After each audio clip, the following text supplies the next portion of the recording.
Well,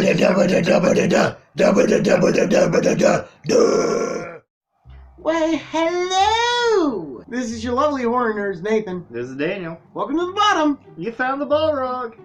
So, tonight's movie is an old 1980s movie with an H.P. Lovecraft logo slapped on there to go ahead and get you more interested. Delightfully called The Unnamable. Roll that poster.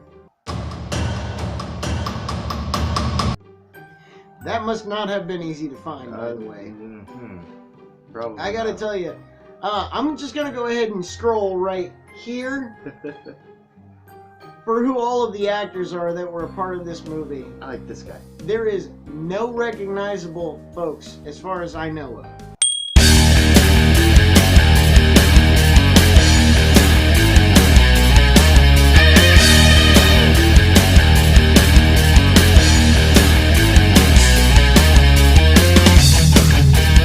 Not Now, really.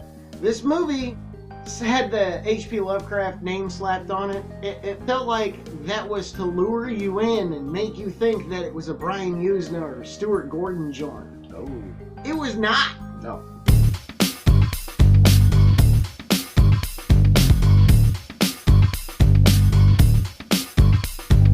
Instead, we are treated to a wizard at the beginning of this movie, trapping and or gently coaxing a very annoying screaming creature into a closet.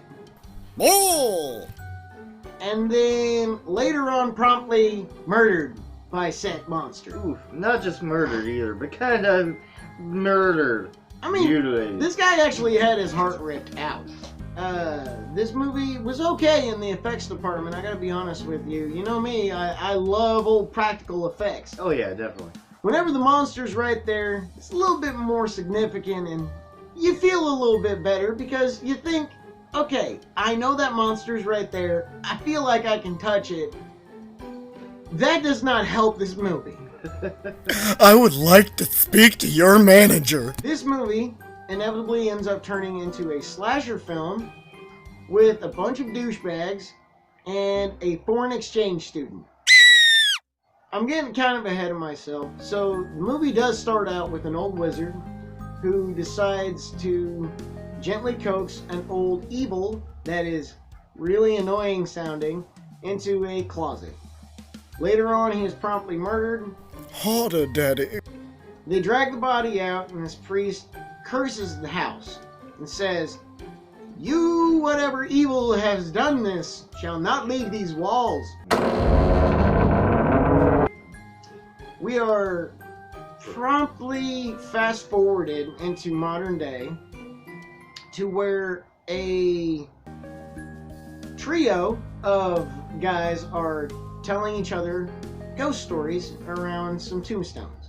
I'm too rich to tell stories in the dark. One of the guys seems all Sherlock-like and, oh, I'm so glad I have so much money and I'm at this prestigious type of university. Oh my. And his companion. These guys are seemingly major characters at the beginning of this movie. They aren't major characters in this movie. We cut to like 4 people who are all archetypes for people you don't give a shit about in a horror movie. Nah. They could all die, you don't care. Usually these people die within the first couple of scenes, but we stretch this out to an entire movie. The guys that were the trio that were telling the ghost story convince, basically without trying to, one of the guys to go to the house. So the dude goes to the house and he goes missing. His friends are the only ones that notice. That's it. For a while, that's it. This movie cuts to being a slasher, introducing a bunch of characters that you know inevitably are going to get murdered. And they do. Not everybody, though. There are a couple of people who get away, but we do have a rather odd ending. Yeah, I would say so. But it's not ending for a somewhat odd movie, really. Yeah. It's, well, it's something that just seems like it was just kind of rushed, put together. You know, filming it in the dark so people don't notice certain things. Now, what disappoints me about this movie is back when I was a kid, I used to read this magazine called Fangoria. Yeah.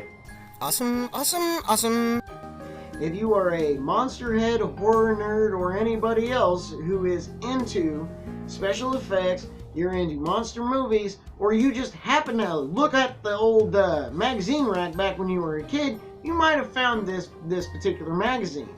Now, when I saw the creature for this movie, I was a little kid and I was like, man, I'll bet that movie's crazy. Right. I'll bet it's gory. I'll bet it's got like a monster in it, so it's got to have more monsters in it, right? Right. It can't disappoint me later on in life. No.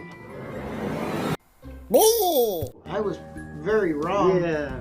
I Kind of let down. yeah. So I expected this movie to be a lot like The Reanimator or Little bit, From yeah. Beyond. Yeah, something more oomph. Something with spectacularness to it. Something's missing from this movie. There's one character in it, and she was a German girl played by this chick.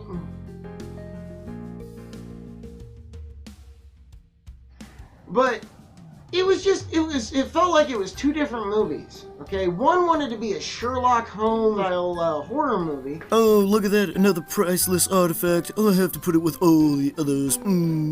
while the other one was just a basic slasher film.